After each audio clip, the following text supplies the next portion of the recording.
So, I mean, again, a lot of this comes back to, I don't know how to put it. I always use the term, what is it, penny wise and pound foolish.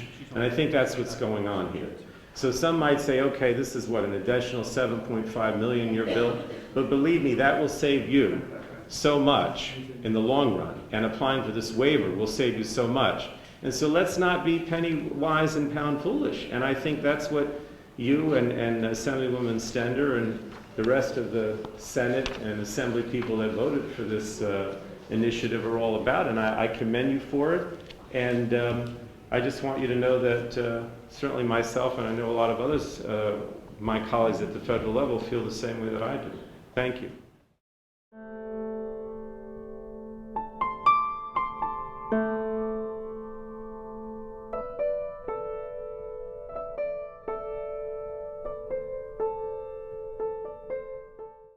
The purpose of today's hearing was to continue the discussion on the $7.5 million we are trying to get back into the budget to provide uninsured and underinsured women with access to health care, i.e. family planning centers. Some 3 weeks ago, my colleague, Assemblywoman Linda Stender, and I met with the Governor's Chief of Staff, Rich Bagger. We laid out our bill, the funding source that's in it, and asked him to get back to us if there's any problem with the funding source to put the $7.5 million back into the budget. We've never heard back from us, from the Chief of Staff, so I'm assuming there is no problem.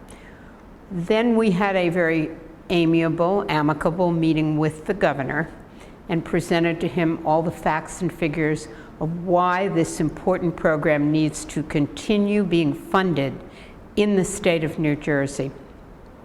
The governor listened intently, was respectful, and he said his only problem with this was a budget problem, and that he thought his treasurer had said maybe there was a problem with our funding source.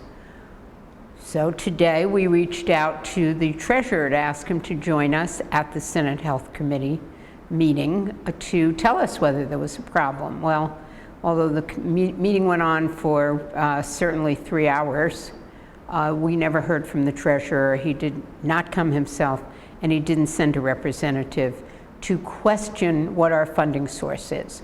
So if it's not funding, or if nobody can give us an answer as to a problem with the funding source, my next question is this really ideological, that uninsured women are not supposed to have access to things like breast cancer screening, cervical cancer screening, HIV screening, and yes, ladies and gentlemen, even access to birth control? Well, what's at stake is that at least 40,000 women will no longer be able to go to the family planning centers. The administration keeps saying, well, the federally qualified healthcare centers can take care of them. That is not so. We've had written documentation from the FQHCs that they are already suffering from being very close to the brink of financial precipice right now.